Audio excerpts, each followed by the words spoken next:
Hello and welcome to GPTV on the most fantastic Tuesday, the 18th of December. My name's Philip Kingston. I'm Gary Pew. What makes it the most fantastic? Well, firstly, Gary, we are here in our suit and tie at the new residential collection centre. Without the tie, of course. Suit and tie without the tie. Boy, am I feeling the pain. But we're about to whip home, get into shorts and a polo top and some lovely, Italian loafers, Gary, and go off to our Christmas party. And what if you don't have Italian loafers like I don't have Italian? What are Italian loafers? Italian loafers, Gary, Yeah. You will never, ever, ever wear a pair of Italian loafers because you are just one of the worst dressed people on the planet. Yes, well, the last time I saw an Italian loafer, it was a guy sleeping on a park bench in Rome, but that's another story. Phil, let's just talk a little bit about the market, can we? Because we are... You don't want to talk about a Christmas party? Yeah, well, our end of year function. Look, it's end of year function now. We you can't call it a Christmas party because, it might offend a whole lot of different people, so it's an end of year function, Phil. Yes, that's really old school, a Christmas party. Yep. It's an end of year function, it's an end of year celebration. It's a good time get together and we can count the minutes down. If we don't make this a short episode, Gary, we'll miss the bus. Now, it's a big secret in our office, but we can reveal to the GPT viewers where we are probably when they're watching this. Phil, we're going to be going to the Mornington races, and guess what we're going to be doing? We're going to be cheering on our horses all day. There's music, there's food, but there's the Gary Pew and Associates Champions, Team of Champions handicap. How do you like that? Just goes to show. Team champion. And I'm going to when I have nothing to do with the end of year function, where do we end up? At the races. Mornington races with the Gary Pew and Associates Team of Champions handicap. So we've got a race. We've got a race. Yeah, we have. Here it is. Here we show you the actual race. The Gary Pew and Associates Team of Champions. Look, you know what? Team of Champions. I haven't got down there yet. I haven't seen those. Tell me, I'm just assuming it's all Shetland ponies, is it? Yeah, no, it is. It is. Well, actually, you're riding. No. I'm leading you up in the full race. I'm leading you. Actually, at the Mornington races, there are no jockeys. They're just Shetland ponies, and you actually have to lead it around the course. No, it's very sophisticated. I think you've got a short memory because we did it. It's the first time we've actually had an end-of-year function a second time round, and last time we did it was many years ago, maybe 15 years ago. But anyway, was it a good function then? Fantastic function then. Was there anybody other than you that enjoyed the day? I didn't really talk to anybody else because I was stuck in the mounting yard and by the bookies. But anyways, it'll be a good day for me. We'll all have fun. So well done to our team. I just want to take this opportunity. I think we should take this opportunity to just thank our team for the hard work they've done. Philip, I think we are real estate rebels at Gary Pew and Associates. That's how I'm going to describe ourselves, the real estate rebels, because we've rebelled against the industry standards. Go on, tell us more. Tell us more. While agents are depressed, wandering around with paper bags, in parks, we are actually looking for their BMWs that have been repossessed. Yeah, I recognise that car's on that tray truck. Why is my car on the back of a tray truck? There? That's been the year, but our guys, whilst it hasn't been the same as it was the last few years, that's the absolute truth. It's been a good year. We've bucked the trend because look what happened last weekend, Philip. It was what was that clearance rate? 81? Viewers 85%. I think it was 85%, but we sold 11 out of 13. So you'll do the calculation while I stare down the camera and say something interesting. Waffle meaninglessly. But it was a great weekend. weekend. In fact, on Sunday we had 5 auctions and sold all 5 out of 5. Yeah, 100%. How are you going on that, Gary? 11 divided by 85%, Phil. We had an 85% clearance rate against the industry average of where was it? 45%. Put up those towers for the last time this year, please. Visual Domain, thank you for your help through the year. Now, that's a massive weekend, Phil. It is, Gary. 85% is huge. And by the way, there's a bit of sneakiness going on in the real estate industry. Who would have ever thought, Gary? Sneaky real estate agents. Sneakiness going on because what agents are doing is they're withdrawing the day before. It's not something we do. So they're withdrawing, so that makes their stats a little bit more flattering. And I think there's some agents that aren't reporting at all. I've got to tell you, Gary. Naughty agents. And we know a lot of other real estate agents. Here. We know a lot of other real estate agents watch this show so that they can steal our tips. Of course they do. Yep. But I've got to tell you, withdrawing an auction is the dumbest thing that you can do. I think it's a dumb thing. I think it is a dumb thing to do, Philip, but I think unless we do it. Then it's brilliant. It's strategically brilliant when we do it. No, but it is a dumb thing to do because look, you never know what happens. I mean, we had one auction on the weekend where I spoke to the agent handling it, which was Glenn. He thought it wasn't a high likelihood of selling, and look, lo and behold, somebody came and bought it. And a client client of our company came, said, this looks like a good investment. We said, walk right in, sit right down, in the words of Dr. Hook. I didn't say, baby, let your hair hang down, but I said, walk right in, sit right down. And look what happened, Phil. They went and bought it, and they bought a good property. And the number of times, Gary, we sell properties. In fact, there's a stat in our office that something like 10% of our auctions get sold to people that see it for the first time on the day of the auction across all price range. I don't think it's quite that stat, Phil. It's a little bit of embellishment for the last time this no, year. it would be as much as that. No, it wouldn't be as much as that. Oh, I think the stat is 10%. 10% of auctions, someone would bid unexpectedly, but not buy. There wouldn't be 10% buy. Now, that's nonsense. Let's just get, anyway, I'll just credit it for the last time this year. Hey, I want to talk about something else. I want to talk about beards and breath. Beards and breath.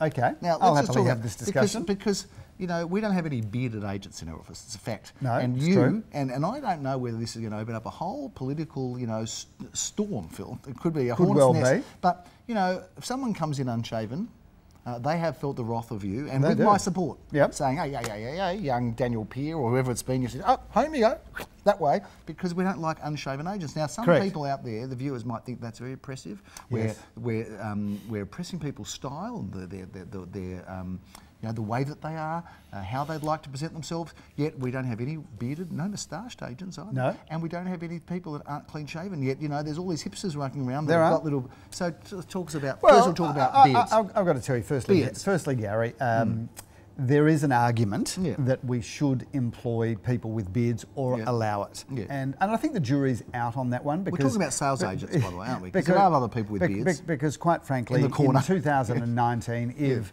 we have somebody that wants to get a job with us and they've got a beard, then of course we're going to interview them and we're going to give them a good hearing, and we will not say we will not say no. We will not say we will not employ them. But I think this whole unshaven, cool look is not an appropriate look for a professional organisation. I don't think it's professional too. I mean, look, it's fair enough if you're working down the local pub. I think it's a pretty cool look, and I'd be looking that way too. I know my hair's probably a little bit like I should be working at the local pub at the moment, and the eyebrows. I'll get that cleaned up. But I've got to say that I agree with you, and I don't know whether is it okay to be like that? Do you know what?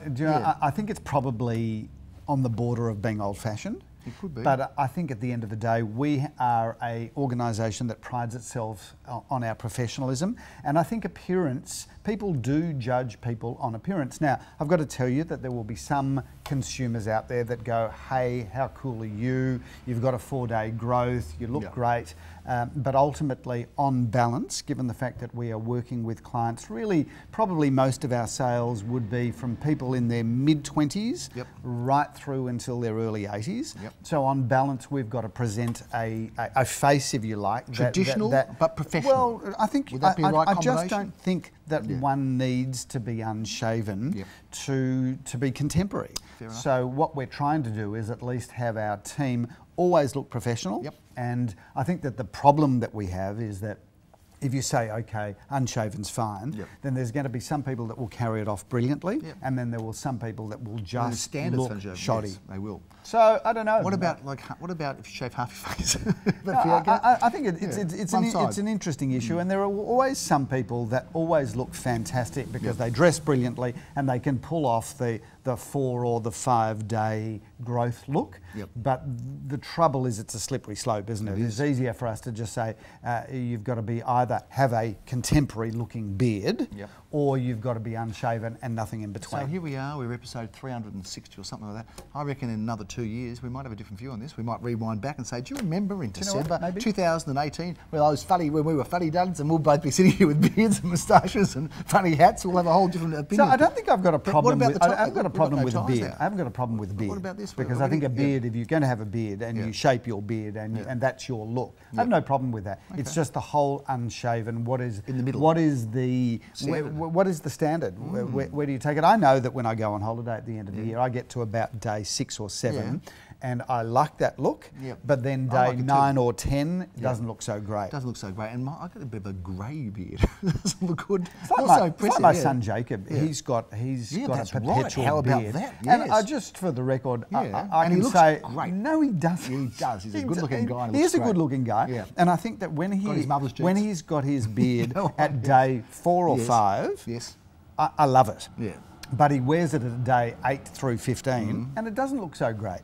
So I think that that if you can keep it at the best looking point, Yep. it looks great. So Jacob, you know what? Well, What can I say as a father? We'll have to work it out. Maybe just put him in front of me and I'll sort him out, Philip. And you know he'll be looking great like I always do. Phil, let's move on. What about breath? I want to talk about breath. Okay, so let's say there's a consultant in the office Yep. who walks in and says, "Hey, Phil, I've got this great sale," and you just go, when your eyes start watering, right? What do you do? So I'm a great believer Yep. in taking friends, family, Yep. and certainly business associates aside and going, "Can I be honest with you?" Yep. And I give them a pack of mints, Yep. and I say, "You do need to sort this issue Is that out." too harsh? Because No, I've had I a think few- it's harsh to call it out and go in the Yeah. middle of a sales meeting. And by the No, way, you you stinky stink. breath over there. Yeah, but I think yeah. if, with a friend and family Yeah. or colleagues, So where is the line? I mean, Well, you know, would a colleague get offended by that? I mean, one of the things I've always got mints on me. yeah. And you but know, there's your been a few breath, times. your breath is generally No, awful. Mine is beautiful. I have them on me for you because of you, actually. But often I'll give you a mint, and you'll say to me, "Do I have bad breath?" And I'll say, "No, I do." Or no, what I'll say is no, because I like to have fresh breath, so I always offer you a mint. I think there's nothing worse. Having said I that- think there's nothing worse than bad breath. Can I make a confession? Yep. There have been times that I've given you a mint where you might not have been at the top of your smell, but And fair that's enough. okay too. That's a more subtle way, I think. And I think if you're in the selling business, if you're trying to sell to somebody and they're recoiling right. from And you, you keep going forward, yeah. it's not really going to happen really well, Yeah. is it? No, it's true. It's not going What to end in a great sale. what about alcohol? Although some people would just say, "Let me sign the Get out contract of to here. get the hell out of here." What about alcohol breath? That's another one. I think because that's, sometimes I think you know that's a massive problem in the professional sales business where you're saying in our office there's a problem. No, I think it's a massive problem if yeah. you're being sold to by somebody that's Yeah. got alcohol on their Yeah, breath. exactly It's right. like it is just not a good look. No, it's not a good look. And cigarette breath? I think. Well, does anybody smoke anymore? Well, I mean, Darren used to have a smoke, and he'd have one Yeah, in but the he car hasn't between smoked in inspections. 7 years. No, he hasn't, but he used to have it, and he'd come straight out of his car, and he'd talk to you. It was like there's like a haze, wasn't there? But he's cleaned up. So he always had nice. What do you reckon mints the and stuff too. percentage of smokers are these days? It's gone down a bit, hasn't it? It's gone down a lot now. Yep. It's a dying business, Phil. Have you got nothing real estate orientated to talk about today? I've got something to talk about, Phil. I've got some of our results on the weekend because, gee, we had a good weekend. We did. Some great results, Philip. We started off in Danielle Crescent. Good on Lee or Samuel. We love them, small, big. We don't care what they are, Philip. Sold looking at around 330. Yes. And we sold, well, that was a reserve, I think, 350,000 for a one-bedroom apartment with competition. Don't Yes, you love it when that happens? I do. Phil, we were also very, very successful in Foster Avenue. Yes. Interesting sale. Sold well. A property we've sold sometimes before. Yes. An interesting story, actually, Phil. We won't get into the figures. An interesting story because the people who bought didn't buy it that long ago. Yes. And at the time they bought it, they had their heart set on another property they couldn't afford. Right. The other property they couldn't afford then came back on the market, so they bought that for significantly less, and Yes. they sold Foster for a little less as well. Yes. Interesting time in the market. Interesting moves. Phil. Good case study, Gary. Look, there's no question. Let's just call it on GPTV in the final week of 2018. What has the market gone down by, do you think, as a generalisation, not specifically? Well, I can pick us a sale on the weekend, Yes. which was 15% less, Yes. Philip, than it was sold for maybe 2 years ago, thereabouts. So that was an interesting, although it was a very heated auction 2 years ago. But I think I still put a circle around that 10% mark. I think it has come back 10%. In some cases less, in some cases more. Although we did say at the sales meeting yesterday, We did. and this is interesting I for know what viewers, you're gonna say. that AAA properties still sell for as much as they sold a year or two ago. Absolutely. Would you agree with that? So I'm just going to add to that. I think the Please market do. has clearly gone down 10 to 15% as Yes. a generalisation. I don't Thank think you. it is any more than 15%. No, but not it's really. certainly There's a couple of it's isolated cases Certainly an that they are easy isolated. 10 to 15%. But I do believe that AAA property, if a AAA property comes on the market, is going to sell for exactly what it's always sold for in a rising market. And we've got plenty of evidence of that, Gary, including, of course, Moore Street on the weekend, which sold well with 3 bidders. Yes. And it Moore was a Street great, was a thumper. great property. We wouldn't have sold that for any more last year. No. But the reality is AAA properties represent a very, very small percentage of the very marketplace. true. But it does show that where there's something is fabulous, buyers will come out and respond AAA accordingly. holds up as so well as as we everything. close 2018, I've we're got pretty reviews. clear. No, I've we're got pretty properties. clear. I'm finishing off on this statement. It's a 10 to 15% price correction. I'd say that would be fair to say, as much as that, but isolated cases more, and Isolated more cases. and a few more cases of less Yep. probably Yep. than that. Philip, Lansdowne Road was sold. Somebody, Yes. you know, talk about buyers that just turned up on the day. It was Yes. somebody that just really kind of had a fleeting interest, but came and got themselves involved in the auction and bought it well. We've had a number of other sales, but they all seem to be undisclosed, which is not much fun, is it? One of the properties we didn't sell, Phil, was in Crimea Street. I think this is a buy at $1,069,000 is the asking price. This is great value. And I've got to say also, Phil, we are going to be opening properties this weekend. Some agents aren't, but we will be opening properties this weekend on Saturday mostly because it's the 22nd of December. It's late. Hey, by the way, talking about horses. Order of Command runs at Flemington on Saturday, Phil. This is your horse. This is the one I tipped last day of the stakes. Shetland. I'm tipping it. This is the one that won. It won, and it's going to win again, I reckon, on Saturday. The chances, viewers, of Gary ever having a horse that wins is so remote. It's an infinitesimal percentage amount. The chances of that horse that Order he of has Command. winning a second This Saturday at time, Flemington. my prediction, You heard it they here. will be pulling up that. What are they? I know this is. No, don't I say know the this green is screen. wrong. No, there's but Pete. but Don't talk when about they the pull green the screen. screen in front of the horse. No, I think they'll pull it in front of me for And, I'm not the and horse. you hear a 'Cause shot. Yeah, that'll be me because I've tipped it to I too think many that's people. more likely to happen, Gary, I don't than think so. than it is for it to win No, a second don't time. say that. Speaking of that, I had an unpleasant occurrence at an auction that I held in Lockhart Street on the weekend, Gary. I heard there was some controversy. So there was some controversy because we held the auction in the Kitchen Meals family room and it overlooked the swimming pool, and literally an hour before the auction, a duck flew in and gave birth to 6 ducklings in the pool. Did you get a shot of I that? didn't know this was possible, that you can give Wow. birth to ducks in a pool. Anyway, so I arrive at the auction and there is the duck and there is 6 little ducklings and they're swimming around the swimming pool, which was lovely. I mean, if you're into if you're a David Attenborough kind of viewer, it was a special moment. Anyway, you understand what happens to me, Gary, when I'm in the middle of an auction. The adrenaline kicks in. All of the material is rushing through my mind, and 9 times out of 10, the material from my mind comes out my mouth in a reasonable manner. Anyway, I referred to the ducks, the adrenaline was up, and I looked at the ducks and I said, look, the only time I like to see ducks is between pancakes, with a little bit of I onion. I love my Peking duck, and some Hosian sauce. Anyway, 100 people in the house, they all wanted to kill me.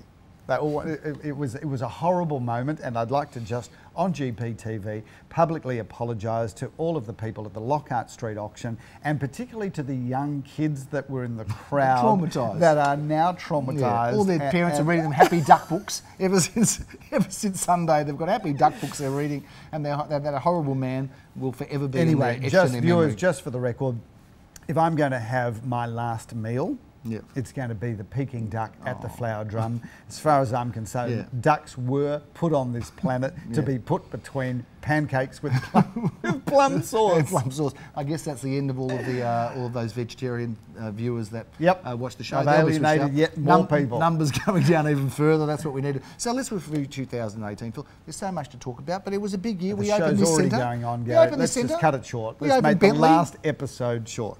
We opened Bentley. We opened this.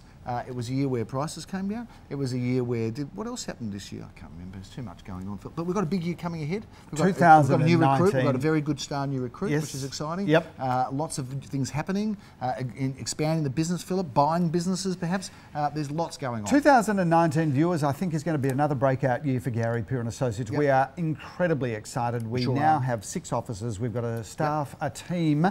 Don't say staff anymore, Gary. We've got a team of now approximately 100 people. If we pull off what we're planning to pull off February, March, April, I think the team will jump to about 120 people. And if we don't, we'll be back at the Camberwell Market. We like it there. We did work at the Pancake Parlour. We'll go back there. Maybe they'll forget what we did and we'll get our jobs back. And back to the market. I'll tell you what my prediction for the 2019 year, Gary, in terms of prices, I think it's going to level out in 2019. I think we've taken the price adjustment that we were all anticipating, we all knew was going to happen. But I think 2019 for agents that are prepared to get down in the trenches, go back to basics, which is, of course, great customer service and working all hours to get a deal across the line. I think it's going to be a good year. I've got to tell you, I've never been more pumped, excited and invigorated to take on a new year. I agree with you, Phil. I think 2009 is going to be a fantastic year for us and for our clients alike. And we're looking forward to being back at GPTV. I think we're going to make it a bit shorter next year. What do you think? I think we've had plenty of, I think it's 17 minutes. Is that right? Yep. And I know how to do it, Gary. I'm working on it. That's our pledge to you, viewers. We're going to keep it a little bit shorter next year. We're going to try to anyway. And if not, we'll just take this part of the episode out.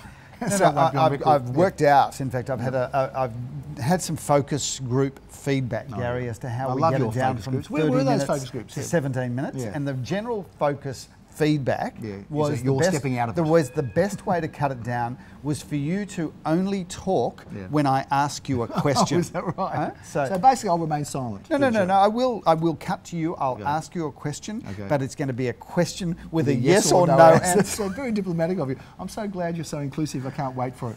Phil, that's a big wrap. Is there anything else that we want to babble on about? There's nothing else to talk about. Thank you for tuning in for the year, or a few of the years, or through the years, even if it's just this one episode, you'll probably never come back again. But we're going to bring you back GPTV, probably in February, Phil, maybe the end of January. We're going to have a little bit of a break. We wish all of our clients, our friends, our viewers, a happy new year, a wonderful festive season, and a healthy start to 2019 and healthy 2019 and beyond. Let me wish you, on behalf of all of the team at Gary Peary & Associates, a healthy, happy, peaceful and prosperous 2019. Thanks for your support through the year. We'll see you next time. I'm Gary Peary. I'm Philip Kingston. Have a great summer.